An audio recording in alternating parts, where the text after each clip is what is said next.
Ladies and gentlemen, boys and girls, welcome into this week's episode of the Don't Tell Mama Sports Podcast. I'm your host, Matt Kobold, back this week with my guy, Max Faulkner. Max, I heard you were having a couple smokies in the Smoky Mountains.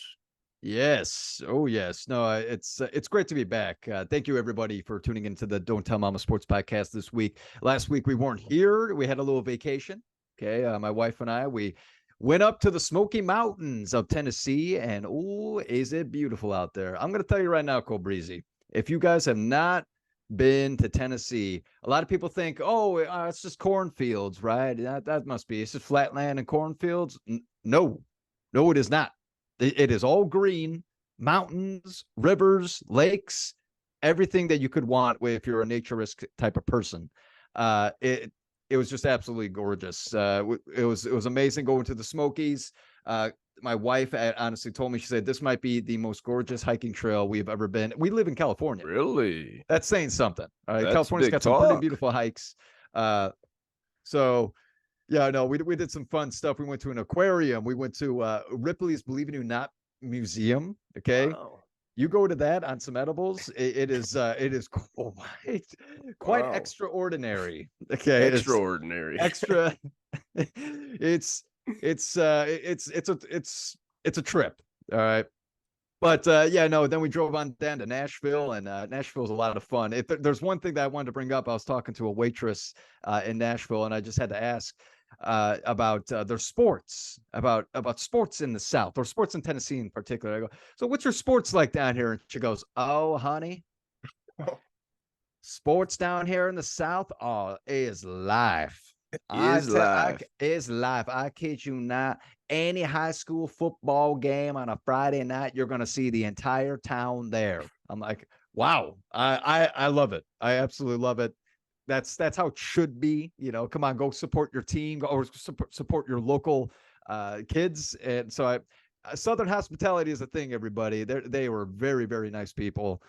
We had random conversations with just random people. It was quite different here than California, because California is very pessimistic people. If you don't know, that's just how it is. People keep their head down, keep their masks on. You know, it's only been 4 years. It's only been 4 years since still masks are on.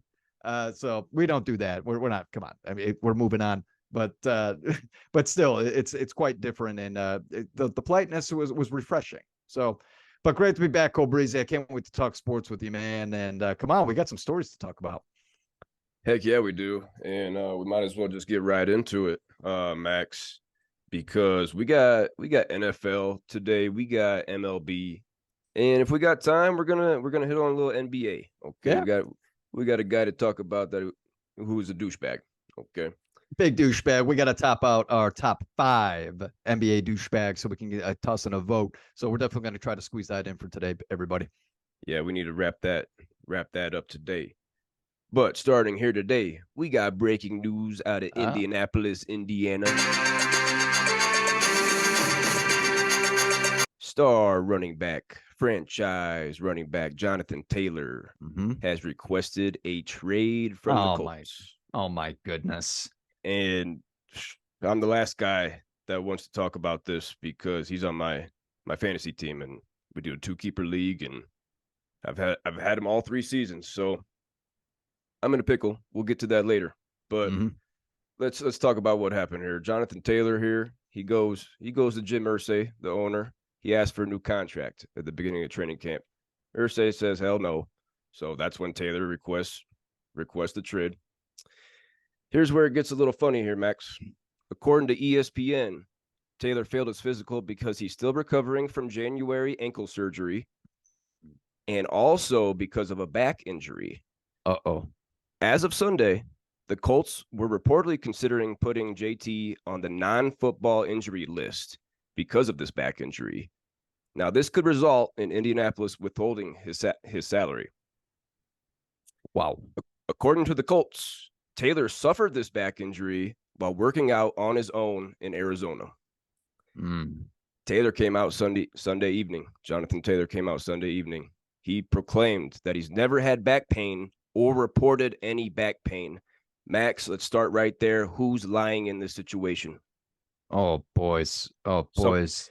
Colts are saying he's got a back injury. JT saying there's nothing wrong with my back. Somebody's lying. Okay, well, how would they know that he has a back injury if he wasn't brought up in the first place? So they take an MRI? Do we know anything like this? Is the trainers coming to him and saying his back doesn't look good? The Colts are saying that he reported back pain. Okay, all right, That's what the Colts are saying. okay, but then he's denying it now. Okay, all right.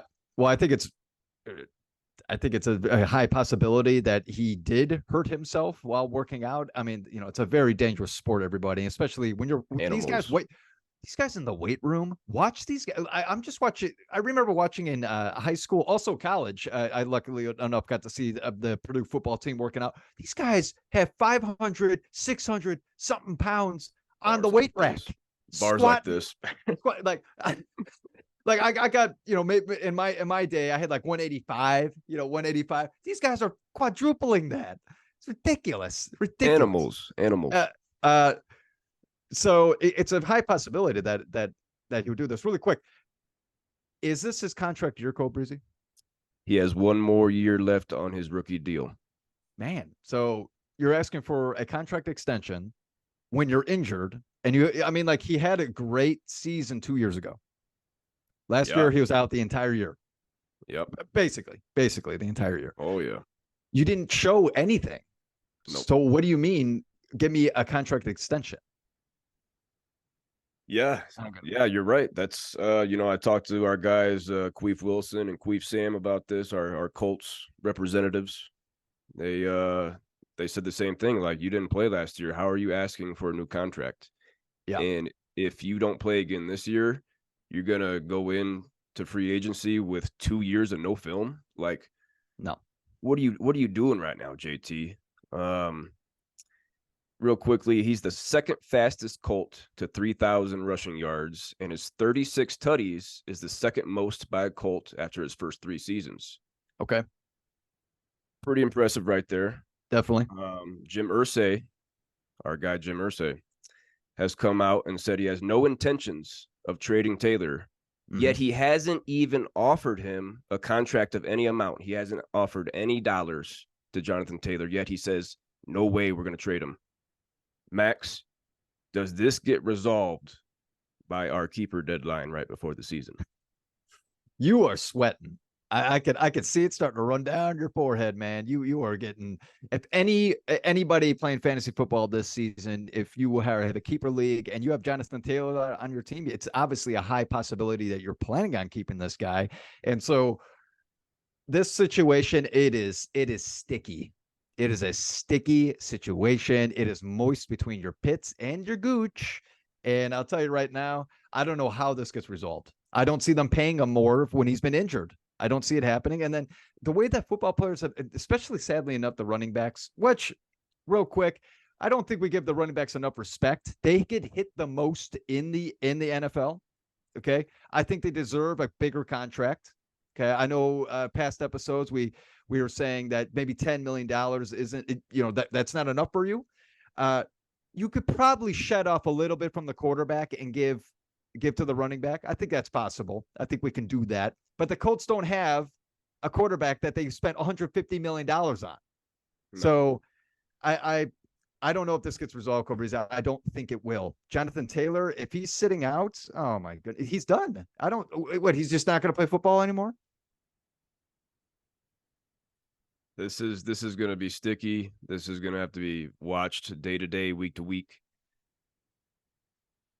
I can't. I almost knocked off my phone. Woo. I can't keep this guy if he's hanging out. Like he said, he's not going to play. So you've been through that, Max, with Le'Veon Bell. Yep. It's not worth it. I'm very mad. He was the number 1 fantasy player going into last season. Still was going to be a first round pick in easily. Excuse me, regular redraft leagues. Easily. Number 1 overall pick, arguably. So I'm very disappointed. I know our guys are disappointed. I hope this gets resolved ASAP because I'm going to take it down to the last day for the keeper deadline.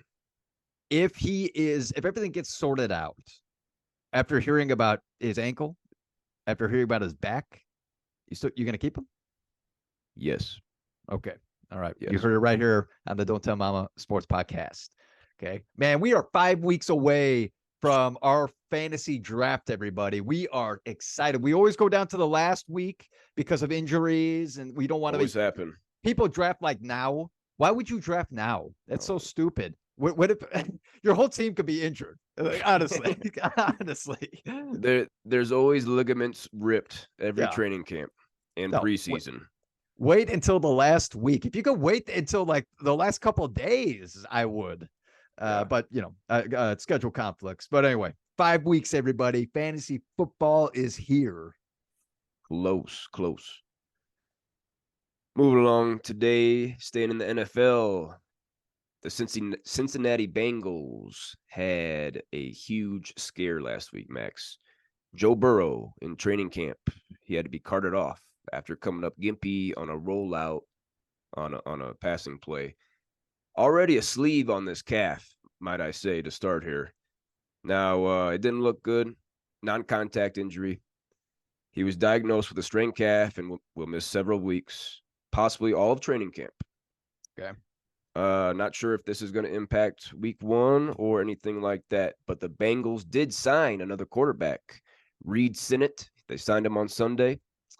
Burrow was back in the facility on Monday. He was wearing a sleeve on his calf, and he didn't need a scooter to get around. He was walking around fine. It sounds like the Bengals dodged a bullet here, Max. Mm-hmm. But with this news, are you sliding Burrow and maybe Jamar Chase and maybe T. Higgins a little lower in your rankings because of this?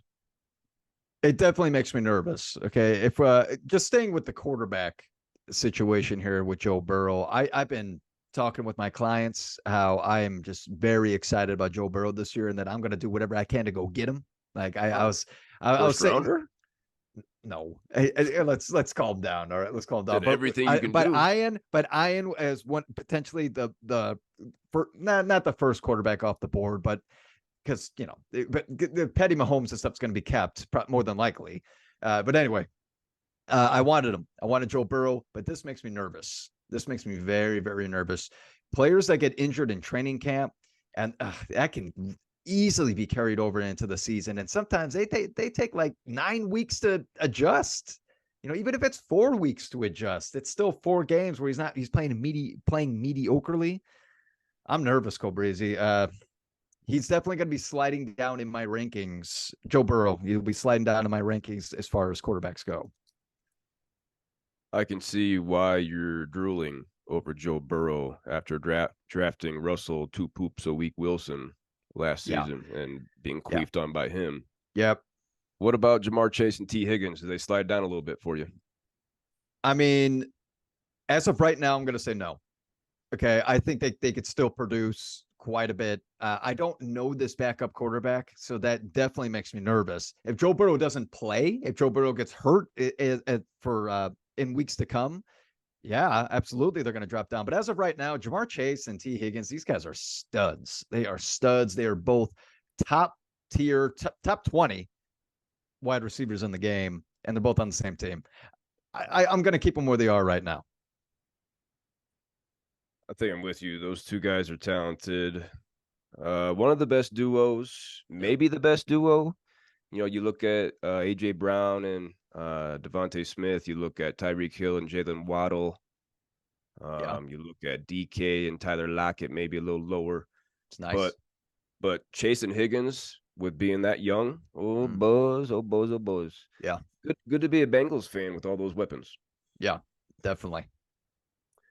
Moving along here this week on the Don't Tell Mama Sports Podcast, we got breaking news out of Minneapolis, Minnesota.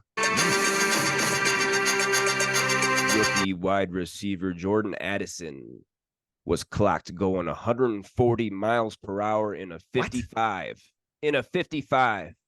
Is this a NASCAR race? Did he try out for NASCAR? This was on a highway. Jordan Addison, rookie receiver for the Vikings. This guy was the number 23 pick. Played for USC in Pittsburgh. First round pick. He was the 2021 Biletnikoff winner for best collegiate receiver. Like I said, he was going 140 in a 55 just after 3 a.m. the morning of July 20th. Now, he reportedly says to the troopers that he was speeding because of a dog emergency. Got a quote here from Addison. I take full responsibility and full ownership of my actions. There has been no suspension from the team or the NFL. Max, what's your thoughts on this situation? Was the dog in the car? No word on the dog. There is no excuse for driving 140 miles per hour. If you're like, for anything, you're just putting yourself more at risk. I understand. Okay, let's say his dog is in critical condition. All right. Yeah, that is scary, man. That is scary. I might be going a little bit over 55, I'll tell you right now, but I ain't going 140. That's ridiculous. I ain't breaking 100. I am not breaking 100 miles an hour. That's ridiculous. Okay, you're putting yourself more at risk. You're putting the people around you more at risk. And think about the dog. The dog's not in a seatbelt. True. They do have seatbelts for dogs, though. We actually have one. We actually have one. That's cool. Haven't used it in years. Okay. But I am pretty surprised we haven't seen a suspension here. I wouldn't be shocked if the NFL comes down and gives him a couple games because, like you said, that you can't be going 140 in a 55. Moving along here today on the Don't Tell Mama Sports Podcast, we got our last topic in the NFL, the National Football League. Max, we got something crazy off the field here. Have you heard about our guy Nyheim Hines? What happened to him? Oh, geez. I heard some crazy injury, Kobreezy. Please fill us in. So Nyheim Hines just traded to the Buffalo Bills last season. You know, a couple of our guys love Nyheim Hines and what he did for the Indianapolis Colts, which wasn't much. I mean, he's not a top 40 running back, is he? No. You ain't drafting him. No. But the reason we're talking about him today is because he's going to miss the entire 2023 season because of a significant knee injury. Now, notice I didn't say torn ACL. I didn't say torn meniscus. I didn't say dislocated patella. They haven't come out and said what it is. They just said significant knee injury. So we don't know what's going on with that knee. Okay. Because Nyheim Hines is out chilling. He's sitting on a jet ski. Okay. He's just stationary. He's sitting on a jet ski when he is struck by another rider.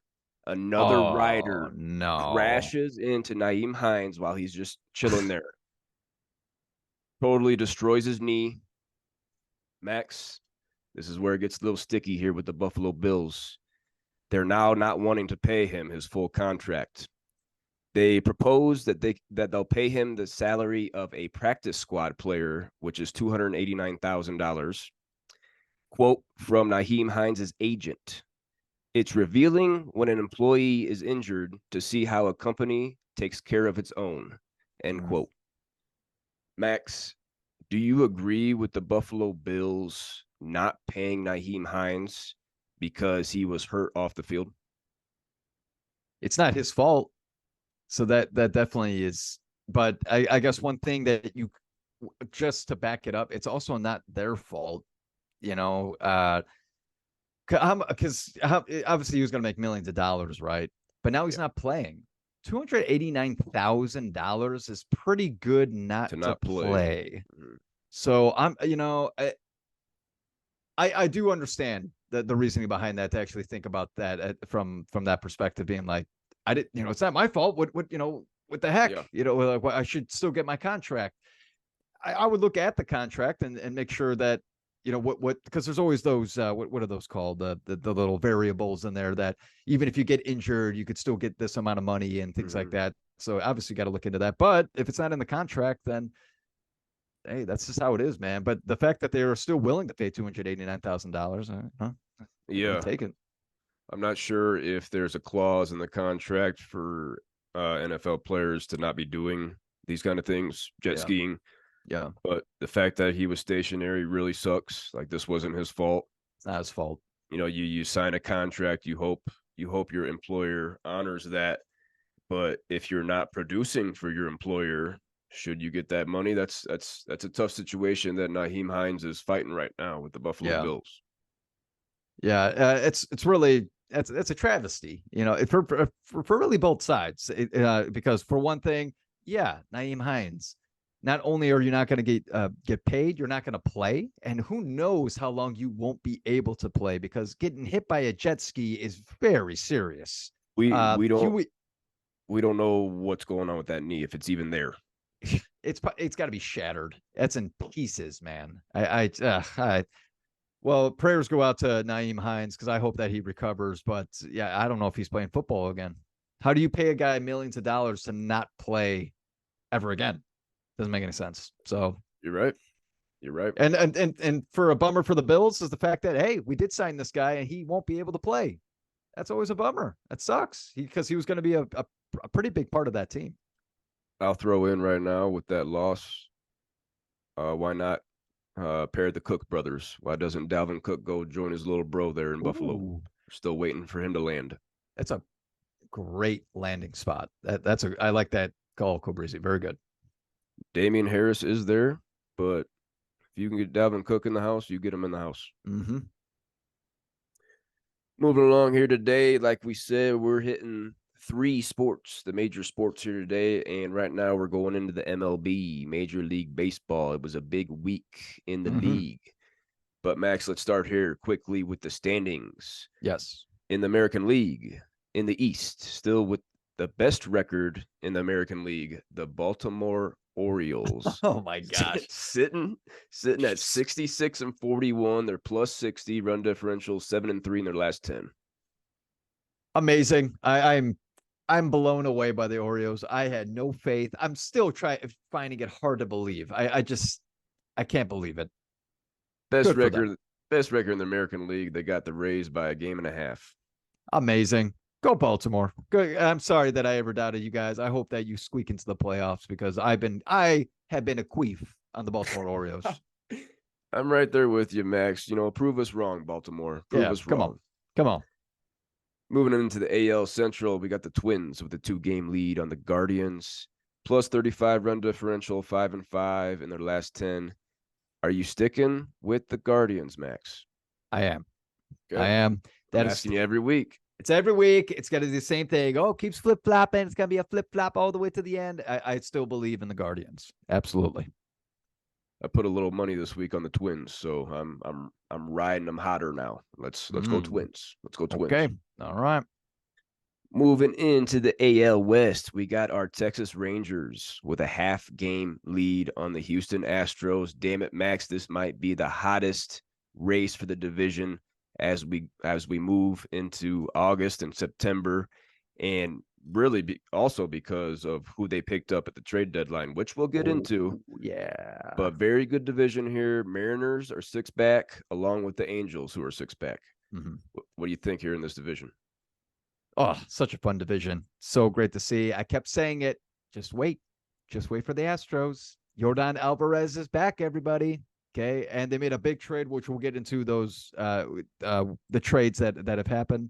But I still think it is the Astros division, boys. I think it is.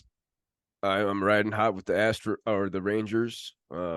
Been for a couple months now, but shout out to Framber Valdez, pitcher for the Astros, threw the 3rd no-hitter of the MLB season last night. Oh, very good. Very good. I want to say it took him 93 pitches to do it, which was the 3rd lowest ever for a no-hitter. Amazing. That's amazing. Shout out Framber Valdez. Having a great season. Moving into the National League, the best record in baseball, the odds-on favorite to win the whole damn thing, the Atlanta Braves at 69-37. Max, they're up to a plus 159 run differential. Plus 159. They're so good. They're so good. every player is almost an all-star. And to top it all off, their ace, Max Fried, is back Friday. He is pitching on Friday. That That's confirmed. it is confirmed. He's pitching on Friday. He's back. Now, just to add another ace to the staff, sheesh. I don't know how you catch these guys. No one's catching them in that division. No way. No way. 11.5 game on the Phillies, 13 on the Marlins, 19 on the Mets, who just sold out. NL Central, boys, we got one heating up here. We got one heating up in the NL Central. We got the Reds sitting at 59-50, 1-game lead on the Brewers, also with a 4-game lead on the Cubbies. Now, Max, the Cubbies are the only team in the division with a positive run differential, sitting at plus 67. They're 8-2 in their last 10. Damn it, are they going for this division? Of course they are. Come on. We were not giving the Cubs any credit this season. Okay. I had faith, but they had their ups and downs. It was kind of just a wave the entire way. Now they're getting hot. They have a great coach. Okay. I love David Ross. Yeah, I think he's an excellent coach. They're a young team. They made some big trades, and they didn't give up. Everyone thought that they were going to be selling. Okay, even I thought they were selling. No, they are pushing hard, and they are going to try to squeeze into these playoffs. From this division, it looks like it's either you win the division or you're not going, or you won't be in the playoffs. We'll see once it gets closer to the end, but I think they have a big chance here, boys. I think they do. They have a better pitching staff than Cincinnati. Milwaukee is got a good pitching staff. Milwaukee's pretty good, but I can't wait to see a little division rivalry between all three of these guys. Because last night the Cubs won 20-9 against Cincinnati. They scored 20 runs on Cincinnati. Cody Bellinger hit the freaking scoreboard and shattered the lights.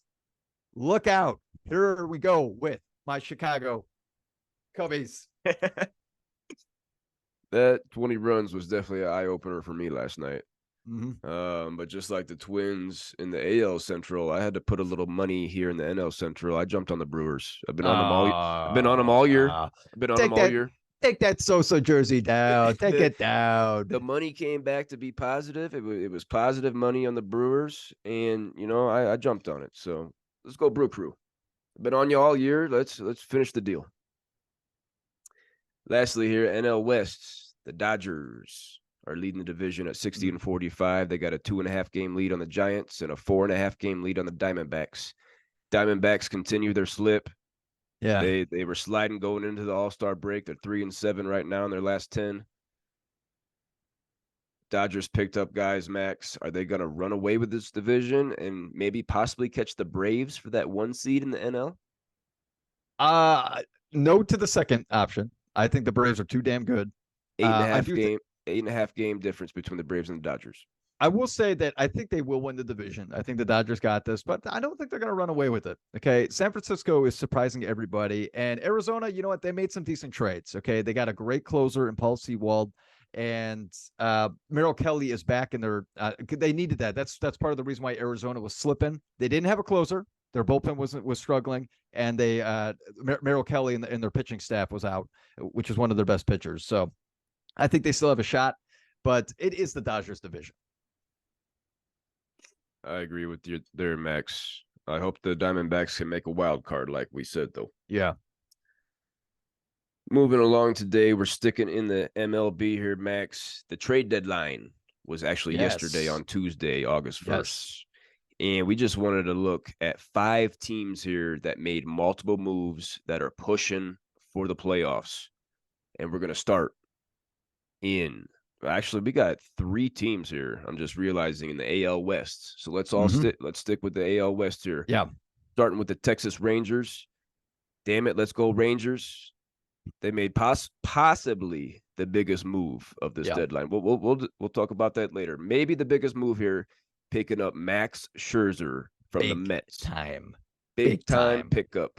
Yes. The Rangers actually traded Ronald Acuña's younger brother, 21-year-old Luis Angel, the third best prospect in the Rangers farm system. Straight 1-for-1 swap there. The Rangers also picked up Jordan Montgomery, my guy, and reliever Chris Stratton from the Cardinals.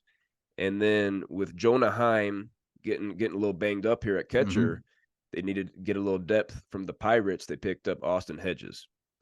Max, Okay. what do you think about those additions to the pitching staff?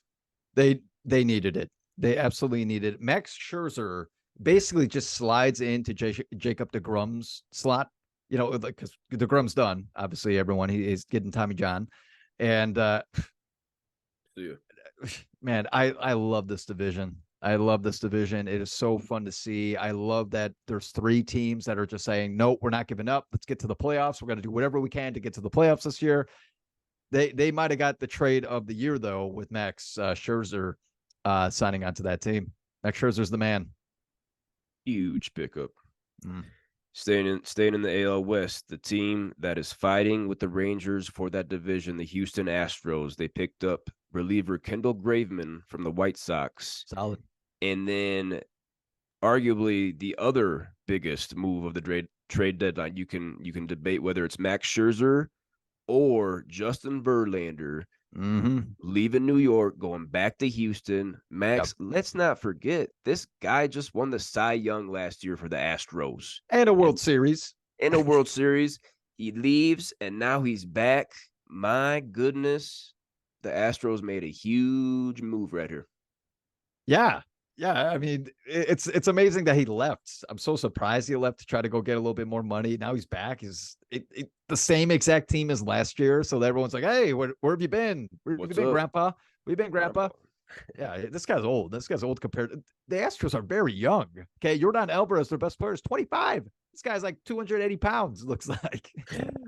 280 pounds, 25 years old, hits the ball over the tracks in Houston. Justin Verlander is a great sign. And also Kendall Graveman. Dude, Houston has a great pitching staff and a great bullpen. Look out. It's going to be a sexy AL West race, because also right there, 6 games behind, are the Los Angeles Angels. And I think that the biggest storyline of this whole trade deadline is that Shohei Ohtani is staying in Anaheim. Damn it. I couldn't be happier. Yeah. I think we can all agree. Thank you. Thank you, Angels. Please sign him now. Please figure out how to sign him. Give him what he wants. Yes. But the Angels, to show Shohei that they mean business about these playoffs, they picked up Lucas Giolito and Reynaldo Lopez from the White Sox. Lopez is going to maybe close, maybe be the setup. They also came here in town to the Colorado Rockies. They picked up CJ Cron and Randy Grichuk. And then they got a reliever, Dominic Leone, from the Mets. Nice. Max, what do you think about those moves by the Angels? Lucas Giolito, he's been so off these past couple of seasons. I don't know his exact numbers for this season, but he's definitely playing for a team that's motivating, right? So now, because the White Sox suck, I cannot believe they sucked, because they have pretty good talent on that team. But so good to see it. And then CJ Cron bombs the ball. Welcome back, the Angels are saying. They were sad to see him go, but now he's back in his probably favorite ballpark. And hey, let's go Angels. Let's see if they can squeeze into a wild card spot. We'll see if CJ Cron can bomb the ball like he was here in Colorado. We'll see. Moving along here, we got the LA Dodgers making some moves. They're trying to catch the Braves for that 1 seed. We agreed that they probably got the division. They picked up Kike Hernandez from the Red Sox. They got Ahmed Rosario from Cleveland. They moved Noah Syndergaard in that trade. They moved him. The White Sox continue to sell. They give him Lance Lynn, my guy, and Joe Kelly. Lance Lynn pitched last night, got a W already for the Dodgers. Going to be a few W's there. Yeah. And then let's not sleep on getting Ryan Yarborough from the Royals. Okay. So solid moves by the Dodgers. What do you think, Max? Solid moves, but nothing I'm like jumping out of my seat about. I like Lance Lynn because he's getting older, and he just wants to win now. Okay, now he's a part of a team that's going to be motivating once again. So I think that he'll pick it up, and I think it's perfect for their pitching staff, because the Dodgers pitching staff is struggling. They are struggling. They needed pitching, and Lance Lynn's a solid pickup. But other than that, Kiki Hernandez, he's been nothing but mediocre his entire career. Okay, I love that he's a utility guy that can play everywhere on the field. But even when he was on the Dodgers back a few years ago, he was okay. Then he goes to Boston, he was okay. Like now he's back. Okay. Ahmad Rosario, solid, but also like whatever. They didn't even need bats because their bats are excellent in LA. It was pitching that they needed. So I don't know. To me, I don't think it was that good of trades. Lance Lynn is good, but other than that, I'm kind of like, I don't know. From a fantasy perspective, if you stuck with Lance Lynn like I did, now he currently has a 6.32 ERA on the season. That's way too many. 151 strikeouts, that's good. But if you stuck with him, he moves to the Dodgers, going to get way more wins, better run support. I'm happy I didn't drop him. Lastly, Max, in about 90 seconds, can you tell us what your Chicago Cubbies did at the deadline? Ooh. So the Cubs, biggest story is like I already said, they didn't give up. They didn't trade anybody. Okay. They picked up, I might be saying this wrong, Jamir Candelario. I think you said it right. I think I said it right. Sorry if I didn't. He's good. He's a great young player. He's going to be starting at first base. Okay. That's what David Ross said. He's going to be an everyday first baseman. Guys, this is something they needed at the corner. Okay. He's young. He's talented. He was on the Cubs back in 2016, and then they traded him. Really? So now he's back. Okay. Now he's back. And I'm really excited about it. Go Cubs. I love seeing this young Cubs team that are pushing for the playoffs. You know, if they don't go this year into the playoffs, then be ready for next year because they have a young, solid team. Finish that here, Max. Are the Chicago Cubbies going to make the playoffs this year? I'm going to say yes. They're going to get that last. They're going to get that last wild card spot. Wow. Well, guess what, Max? I'm going to say no. Screw you. Screw you. Screw you. Take that Sosa jersey down. Geez. Yeah. Why is it there? Why is he even there? Because he's a beefcake. No faith. No faith. Yeah, he's a beefcake. Probably the biggest. Kobreezy. It's that time of year. It's that time of year again. One of the best sporting events of the entire year. Do you know what I'm talking about, Kobreezy? I'm lost here. It's what? It's the beginning of August. It's not the Olympics. It's not the Olympics this summer. No, not the Olympics. No. Well, I'm just going to go ahead and jump ahead. All right. For those of you that don't know what I'm talking about, you don't know sports because the Little League World Series is starting. Come on. Ew, Little League World Series. All right. 2023 Little League World Series. Okay. This is such a fun time of the year. I love seeing these 10, 11-year-olds just playing their hearts out. You see the determination that these kids have. They want nothing to do but win. Okay. It's just so fun to see like the pitchers on the mound where they have the, like MLB type player faces, they're so locked in. They're so locked in. And then the kids at the plate, they got their own little batting stances, everything, just trying to do their best and try to show off in front of everybody in a way. It's amazing. So, this Thursday, tomorrow, okay, regionals start. Now, the actual Little League World Series in Williamsport, it starts on the 16th of August. Okay, that's on a Wednesday.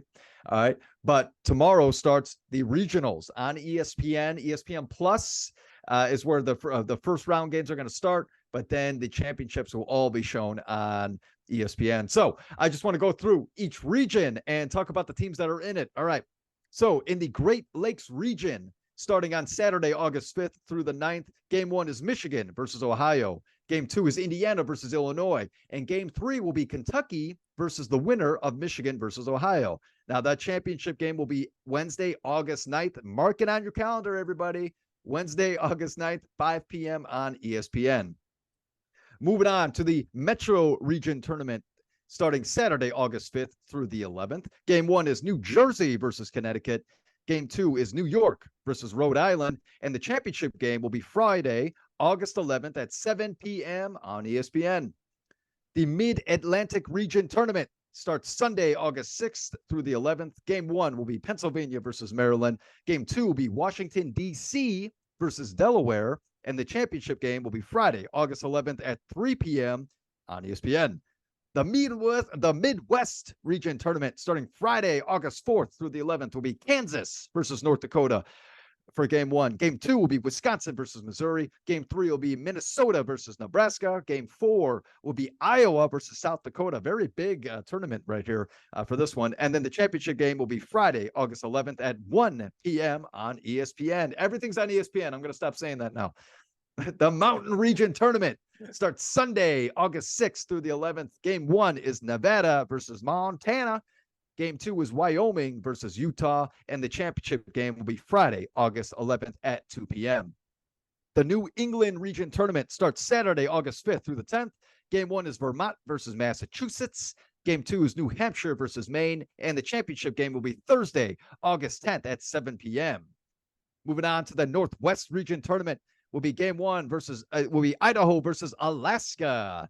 Game 2 will be Oregon versus Washington, and the championship game will be Thursday, August 10th at 6 p.m. The Southeast Region Tournament will be Game 1, North Carolina versus Florida. Game 2 is Virginia versus South Carolina. Game 3 is Tennessee versus Alabama. And Game 4 will be West Virginia versus Georgia. Championship game is Tuesday, August 8th at 5 p.m. Look at all these games. You can't miss it. Southwest Region Tournament starting Thursday, August 3rd through the 8th. Game 1 is Mississippi versus Texas East. Okay. There's 2 states that have 2 teams. That is Texas and California, due to the fact that they're such big states. Yeah. Game 2 is Texas West versus your state, Kobreezy, Colorado. Game 3 will be Louisiana versus New Mexico. Game 4 is Arkansas versus Oklahoma. And the championship game will be Tuesday, August 8th at 12 p.m. The last of the USA tournament bracket for regionals.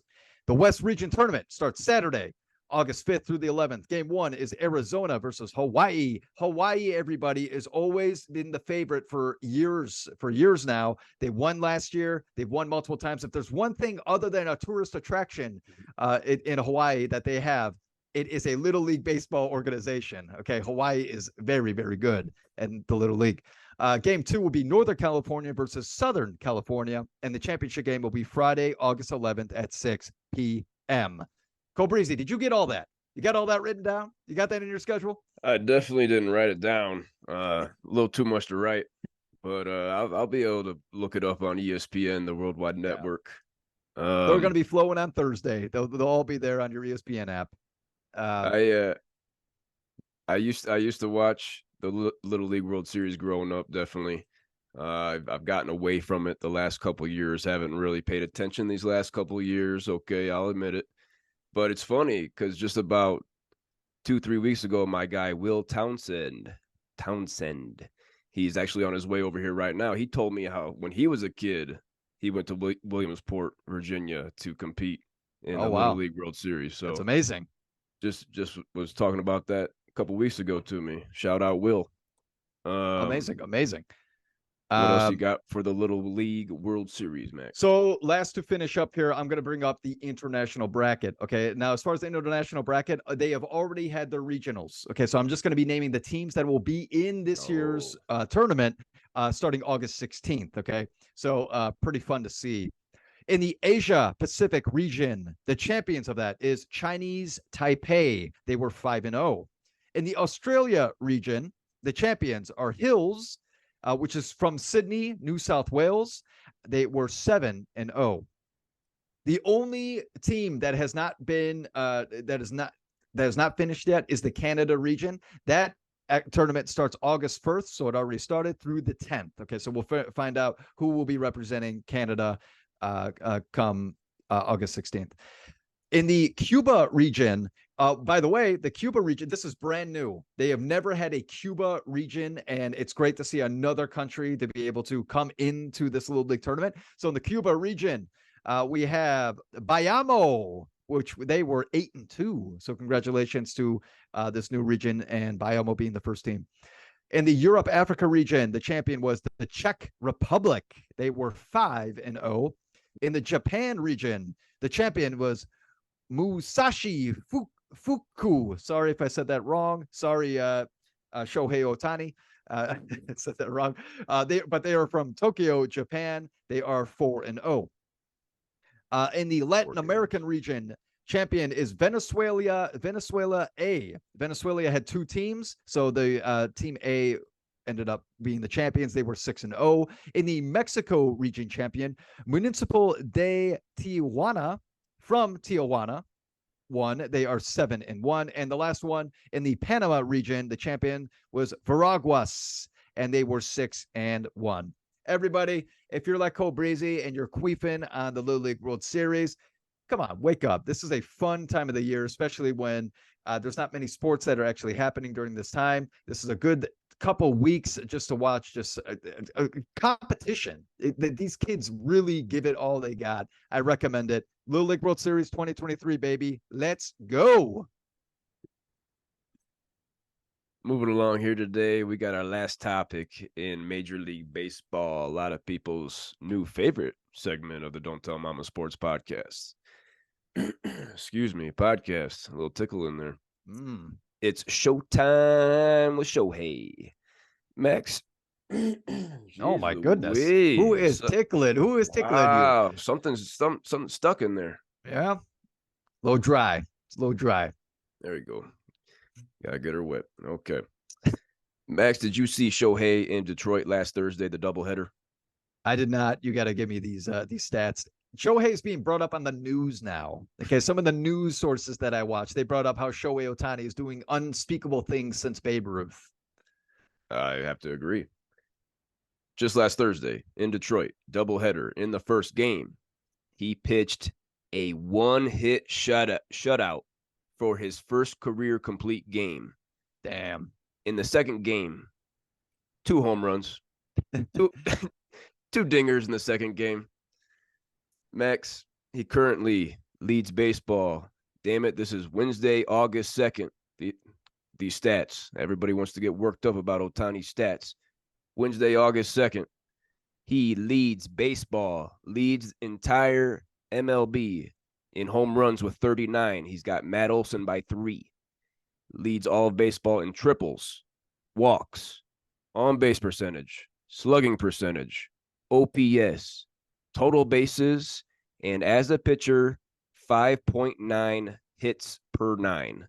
Damn it, Max. Shohei Ohtani has not slowed down.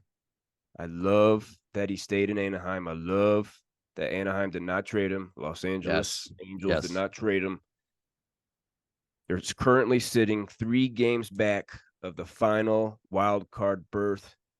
Max, does Ohtani, and with these new pickups like Lucas Giolito and CJ Cron, can they get that last wild card? Oh my goodness. You would think they can because of the talent of Shohei Ohtani. And please, let's do it. Come on, Mike Trout. Don't, maybe just wear some looser pants or something, so you don't strain something. Maybe actually it should be tighter. Maybe it should be tighter pants. Sorry. But man, I want the Angels to make the playoffs specifically because of Shohei Ohtani, and especially, okay, talking about the Little League World Series. Okay. How many kids, when they are asked who your favorite player is, how many kids are going to say Shohei Ohtani? Everybody. I'm telling you. Well, definitely every kid from Japan will either say Shohei Ohtani. Maybe Ichiro slides in there, because respectfully, I get that.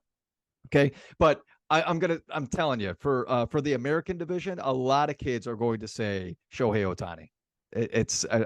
He is such an exciting player to watch. It's unbelievable. We've never seen it, everybody. That this is history in the making that we are seeing. We're never going to see a generational talent like this in a long time. Maybe in the next 100 years. So keep your eyes on Shohei Ohtani. Let's go Angels. Can they make it? Kobreezy, do you think they can make the playoffs or what? Yeah. Behind Ohtani. He just goes on a run. He goes on a run for the AL home run record to pass Judge from last season, and he just gets a bunch of wins. Angels are hot right now. Let's go. Get that third wild card. Let's go, Angels. Let's go. Heck yeah. Moving along here this week on the Don't Tell Mama Sports podcast, we're finishing up with a little NBA quickly here, Max. We got to wrap up our biggest NBA douchebag competition. And, we got a top 5 here. So number 5, no specific order. This guy's just coming in last here that we're talking about. The candidacy for Kyrie Irving for NBA's biggest douchebag. Now, let's not forget, he left his team hanging when he missed all those games for not getting vaccinated. He missed 2 games to attend a birthday party. Now, Max, that was an expensive birthday party that he attended because he was Oh, fined. He was fined $50K, and he lost those 2 games worth of salary, which was $820,000. Just this past season, he couldn't come to an agreement on a contract extension with Brooklyn. So guess what, Max? He demands a trade again. figures. I just want to look back the last couple seasons on Kyrie Irving since he left Cleveland and LeBron. Let's not forget he demanded a trade from Cleveland, and LeBron still stayed there one more year after Kyrie demanded a trade. He gets moved to Boston. 2018, he missed the entire playoffs injured for Boston. 2019, he lost the Bucks in the second round, so he actually played in 2019 playoffs. 2020, he demands another trade. He goes to Brooklyn. He's injured, misses the whole entire playoffs. 2021, Brooklyn, injured. They lose in the second round of the Bucks again. 2022, they get swept out of the first round by the Celtics. And this past season, he goes to Dallas, and they miss the play-in. So he has not been doing anything. He's been hurt a lot. Everybody wants to talk about how Chris Paul misses all these playoff games. Well, Kyrie Irving looks like he's missing a lot of playoff games too. Mm-hmm. Max, what do you think about Kyrie's candidacy for biggest NBA's douchebag? It's based on stories. There's actually obviously funnier stories for biggest douchebag, but we got to look at Kyrie and his ego. Okay. This guy was playing with LeBron James, won a championship, and he still said, trade me. What? Yeah. You're playing with the best player in the game at the time, and you said, trade me. And you know why? Because he has such a big ego. He needed to be the star on the team. He didn't want to be overshadowed by LeBron James. He needed to be the face of the franchise. And he goes to the Celtics, did pretty well, didn't win anything. Goes to Brooklyn, sucked. I mean, like he had some games. Don't get me wrong. He had some games, okay, but he was out a lot. Yeah. This guy misses 20 to 25 games a year, and apparently likes to go out to birthday parties and let his team down. Like, I'd rather go to a birthday party than play today. Yeah. Like, I don't know whose birthday party that was, but you do have a job. Like this is the season where you're supposed to be working. Like, during the season, you work with your team because that's your job. And your ego is too big where you believe, well, I don't need to. I can go to this birthday party. It don't matter. My teammates don't matter during this birthday party. Don't matter. This guy has one of the biggest egos in the game, and that's why he's nominated for one of the biggest douchebags in the game. I don't know how he's going to be able to stay with Luka, because Luka's the face of the Dallas Mavericks. I don't know if Kyrie's going to be able to step down and say, you are the face. I don't know. He's too big of an ego, Kobreezy. Let me go right there to Luka Doncic. Okay. Can these guys team up? They got a full off season together. Kyrie says he's keeping receipts. He's keeping receipts from all this talk, all this gum bumping. Can Kyrie and Luka get into the playoffs? Yeah, I mean, I think so. They made some decent moves. They drafted a decent player. They needed some guys that were able to get some more rebounds other than Luka doing everything. So yeah, they should, because Luka's so damn good. I don't know though. I agree that they should be in the playoffs. Definitely that top 8. Max, yeah. This is our last guy for the biggest NBA's douchebag. You want to run through real quick the 5 candidates to wrap this category up? Yeah. So everybody, we need your vote. Please send in your votes. We'll discuss next week on who won NBA's biggest douchebag this season. But here were our nominees for this season. We have Zion Williamson. We have James Harden. We have Kendrick Perkins. We have Kyrie Irving. And then, of course, finally, we have Ja Morant. Please, everybody, toss in your votes now. You can go back and view our discussion on why they are nominated for biggest douchebag this season. Yeah, we're going to have to create a new playlist for that, for these 5 candidates. Like you said, go back and watch those, and let's get our votes in. Let's get our votes in. Yes. Max, we got one more topic here. this week on the Don't Tell Mama Sports podcast. And we're sticking in the NBA for this one for a guy that maybe a lot of people don't know. Yeah. So these stories are just starting to come out more. And I if anyone has someone they believe is a real role model inside of sports, I want to hear it. Okay. Because I'm searching deep, because once again, these are not the stories that are usually told in the media. It's just not how it is, because nobody cares, apparently. Well, I do. We care. We care about this on the Don't Tell Mama Sports podcast. So we have a new player. We have a new athlete for the real role models in sports, and his name is Jonathon Isaac. Okay. For those of you that don't know who Jonathon Isaac is, he is a forward on the Orlando Magic. Okay. So this is why I believe that he is a role model. Let's hear his story, right? So the Orlando Magic star forward Jonathon Isaac has launched a brand new sports brand called UNITUS. Kobreezy, have you heard about UNITUS? I have not. It's just started. But the brand is centered around faith, family, and freedom. Jonathon is an outspoken Christian, and he has always put his faith in God first to lead him in his journey to righteousness. When interviewed by Daily Wire's own Brett Cooper, he explained why he believes he was called to create this company. Isaac stated that, "I do see this as something that is bigger than me. And for that, I had to give glory and honor to Jesus Christ." In 2020, Jonathon was signed by Nike before suffering an injury, and therefore Nike did not re-sign him. That's a kick in the nuts, right? My goodness. His pastor, Dr. Duran Hepburn, encouraged Isaac to not give up and to start his own shoe company, basically just saying, "Hey, screw these guys. You're talented enough. You're such a good person. Why don't you just do it yourself? We don't need Nike." So when discussing the cornerstone of UNITUS, the former Florida State alumni stated, "True greatness is the embodiment and the thriving towards the values that we want to see celebrated in our marketplace and culture.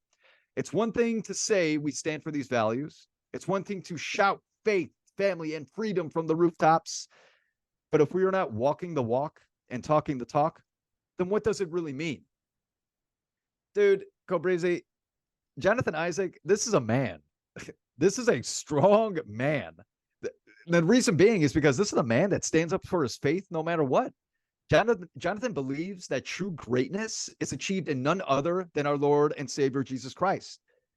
Isaac said in his last remarks about true greatness that Jesus Christ is what makes us truly great. And so we can step into the world as we are with boldness and confidence and say, "I am truly great. I don't need to measure myself by world standards." And that is what UNITUS is all about. I love that quote by him, because Isaac states that we don't need this media hype. We don't need the things that they're trying to push you into. Okay, you don't need that. Okay, you can be great, and especially walking in the path of Jesus Christ. I believe Jonathon Isaac's a role model in sports, everybody, and I honestly believe that we need more selfless, strong-willed, and faith-driven athletes in our sports world today. I mean, honestly, if we continue to highlight idiots like Ja Morant, Zion Williamson, James Harden, all biggest douchebags in the NBA, or even LeBron James, which we can go on talking about him and why I do not believe that he is a role model, but kids will want to be more like these idiots. If you keep hyping them up, if you keep putting them into the news and showing their highlights, kids are going to be want to be more like them. Being a pro athlete, it's not only a privilege, but it's a God-given talent. God gave you the drive to keep pushing forward, to be something more than what you were or what you are. Show the kids of the next generation what God has done for you. And that's not just putting a ball into a hoop. All right. It's how you hold yourself off of the court and how you stay with your faith no matter what. Thank you, Jonathon Isaac, for showing me that the NBA still has some class. Kobreezy, you got anything to say about Jonathon Isaac? Great story there, Max. It's funny because, like you said, everybody's seeing the clips of Zion and Ja and James Harden bitch slapping somebody in Vegas, but yet, like, ESPN and networks aren't covering this Jonathon Isaac story. Nope. Number 6 pick out of Florida State. Mm-hmm. He's been hurt. He tore his ACL, I believe, in the bubble. missed a lot of games, but got a lot of potential on the court. Seems like he's got his head right off the court, and I'm hoping for a good season from Jonathon Isaac. That Orlando Magic team is a young, upcoming Yeah. team. Got a Yes, lot of top picks these last few years. Let's go win some games, Orlando. definitely. Very young team, and I think Jonathon Isaac could be a big. He seems like a leader. He just seems like a leader on and off of the court. And I think that's what Orlando needs with this young group. And Jonathon Isaac, you're the leader. So come on, keep let's see if Orlando can make the playoffs with you. Well, Max, that'll do it here this week on the Don't Tell Mama Sports Podcast. And boy, oh boy, we got a couple juicy episodes on the radar here, Max. Ooh, yes, we do. We just real quickly, next week we're gonna do a top 20 running back countdown for fantasy football. Yes. So we're getting all into football now. Sorry, let me start there. We're getting all into football. Next week, top 20 running backs. Week after that, top 20 receivers. Week after that, top 15 quarterbacks, top 10 tight ends together.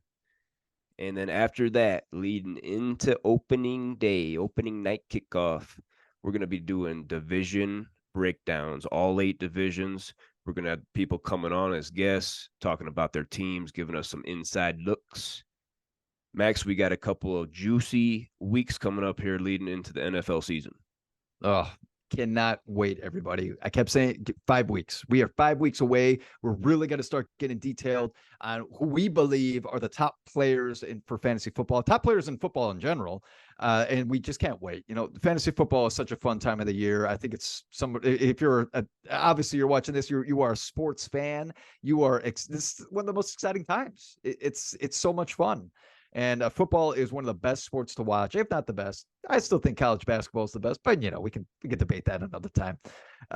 So everyone, please come in with your notebooks and a pen, and let's start talking some. Kobreezy already got it, or I think you told me the other day you already did a top 50. You already got a top 50 running back. I sat down real quick and not busted out a top 50 running back list. So it's gonna get updated. News is gonna pop. People are gonna pop ACLs, and that people are gonna fluctuate up and down. Guys are gonna sign, but yeah, I started here with the top 50 training camp running back list yesterday, and it's juicy.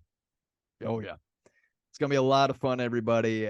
So hey, we hope we give you the best knowledge that we can for this upcoming fantasy football season. But hey, like we said, tune in next week. We're jumping right on to the fantasy legend of football.